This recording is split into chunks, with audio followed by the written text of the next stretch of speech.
Bismillahirrohmanirrohim. Assalamualaikum warahmatullahi wabarakatuh. Halo adik-adik semua, apa kabarnya? Masih tetap semangat ya? Coba kamu bayangkan, ketika kamu melihat ibumu memasak, ketika kamu mencuci baju, mandi, atau memakan makanan dalam kemasan. Pasti dari kegiatan tersebut dihasilkan zat sisa atau yang kita kenal dengan sampah. Misalnya, sampah sisa sayuran, air limbah sisa mencuci atau mandi, sisa makanan, dan sampah plastik bekas pembungkus makanan. Jika dihitung, pasti banyak sekali sampah yang menumpuk di dalam rumah jika tidak secara teratur dibuang. Sampah yang menumpuk tentu akan menjadi tempat berkembangnya berbagai penyakit. Selanjutnya, bagaimana dengan tubuh kita? Apakah tubuh kita juga mengeluarkan zat sisa? Apa saja jenis zat sisa yang dikeluarkan tubuh kita? Apa dampaknya apabila zat sisa yang dihasilkan tubuh tidak dikeluarkan? Penasaran? Mari kita simak video berikut. Pada video kali ini kita akan membahas tentang sistem ekskresi pada manusia dengan organ ekskresi yaitu ginjal. Adapun ayat Al-Quran yang berhubungan dengan materi ini adalah Quran Surah Al-Infitor ayat 7 sampai 8. Tubuh manusia dapat menghasilkan berbagai zat sisa yang sudah tidak diperlukan oleh tubuh, seperti urin, keringat, gas karbon dioksida, uap air, urea, asam urat, dan bilirubin. Berbagai zat tersebut perlu dikeluarkan karena apabila menumpuk dalam tubuh akan menimbulkan penyakit, bahkan dapat menyebabkan kematian. Misalnya, zat sisa urin apabila kita sering menahan pengeluaran urin atau menahan kencing akan memicu terkena penyakit batu ginjal. Seluruh sel penyusun tubuh melakukan proses respirasi seluler untuk mendapatkan energi dalam rangka melangsungkan kehidupannya. Proses respirasi seluler tersebut menghasilkan zat sisa berupa air dan karbon dioksida. Di dalam hati, protein yang telah usang dipecah dan dihasilkan urea. Asam nukleat dipecah dan dihasilkan asam urat. Serta hemoglobin yang telah usang dipecah sehingga dihasilkan bilirubin. Urea, asam urat, bilirubin, dan air dapat dikeluarkan melalui ginjal dalam bentuk urin. Struktur dan fungsi sistem ekskresi pada manusia. Setelah kita minum, bernapas, dan berlari, ternyata banyak zat yang dikeluarkan oleh tubuh. Proses pengeluaran zat-zat sisa metabolisme yang tidak diperlukan tubuh disebut ekskresi.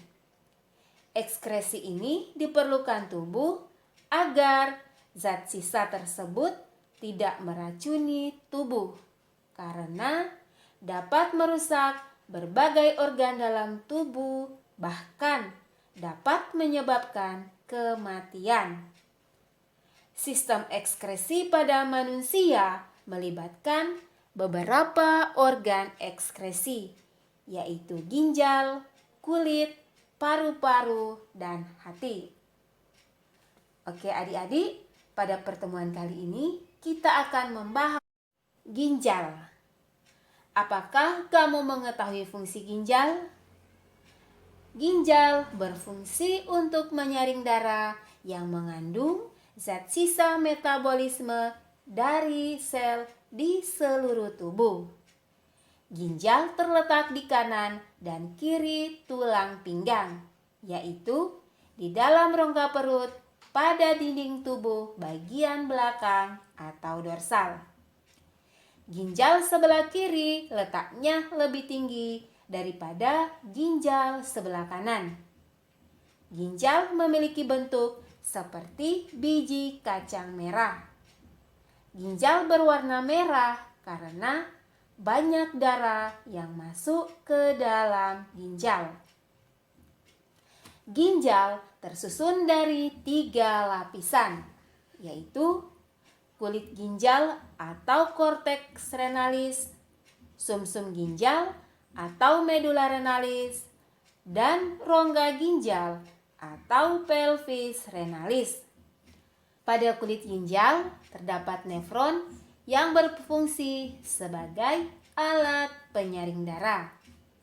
Setiap nefron tersusun atas badan Malpighi dan saluran panjang atau tubulus yang berkelok-kelok. Badan Malpighi tersusun atas glomerulus dan kapsul Bowman. Glomerulus merupakan untayan pembuluh darah kapiler tempat darah disaring. Glomerulus dikelilingi oleh kapsul Bowman. Medula renalis tersusun atas saluran-saluran yang merupakan kelanjutan dari badan Malpighi dan saluran yang ada di bagian korteks renalis. Saluran-saluran itu adalah tubulus contortus proximal, lengkung Henle, tubulus contortus distal, dan tubulus collectivus atau pengumpul yang terdapat pada medula. Lengkung Henle adalah saluran ginjal yang melengkung pada medula yang menghubungkan tubulus contortus proximal dengan tubulus contortus distal.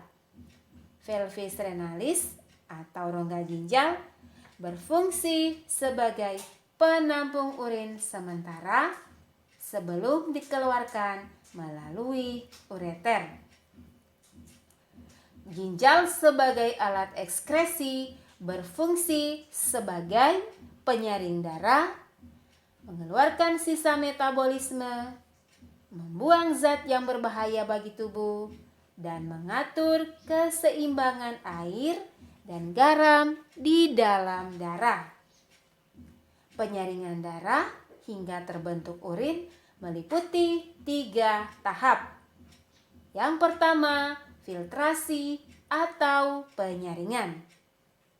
Pembentukan urin dimulai dari darah mengalir melalui arteri aferen ginjal masuk ke dalam glomerulus yang tersusun atas kapiler-kapiler darah.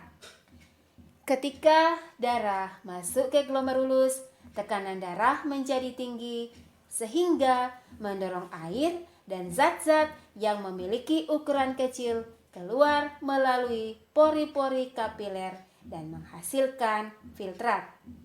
Filtrat tersusun atas urobilin, urea, glukosa, asam amino, air, dan ion-ion seperti natrium, kalium, kalsium, dan klor. Filtrat selanjutnya disimpan sementara di dalam kapsul Bowman. Filtrat yang tertampung di kapsul Bowman disebut urin primer. Yang kedua, reabsorpsi atau penyerapan kembali. Urin primer yang terbentuk pada tahap filtrasi masuk ke tubulus contortus proximal. Di dalam tubulus contortus proximal terjadi proses penyerapan kembali zat-zat yang masih diperlukan oleh tubuh.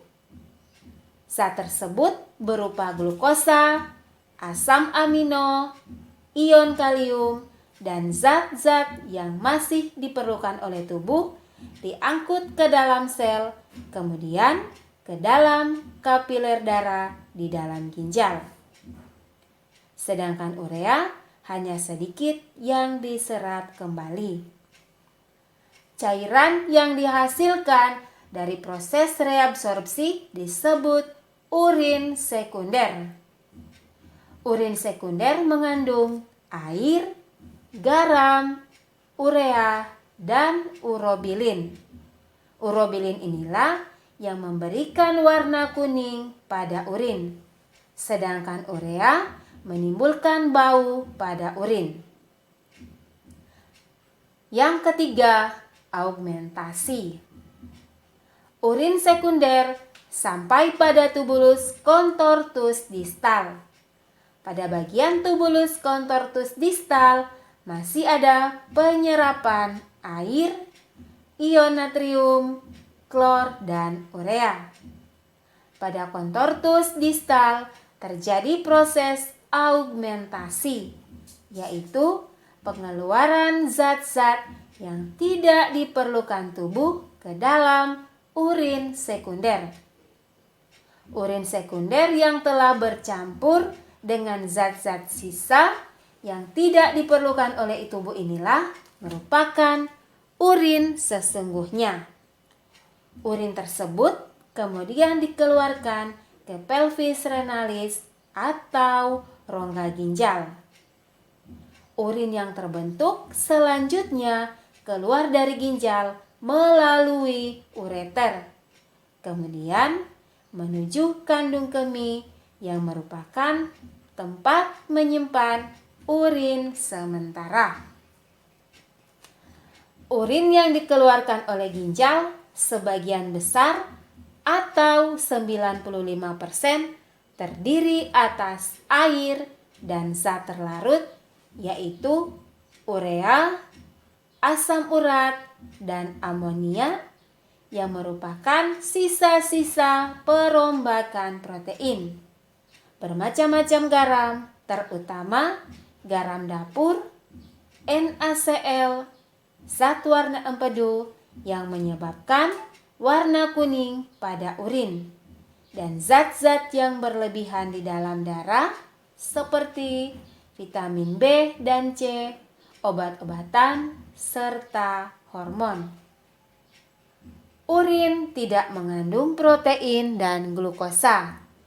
Bila urin mengandung protein, berarti terjadi gangguan atau kerusakan pada glomerulus.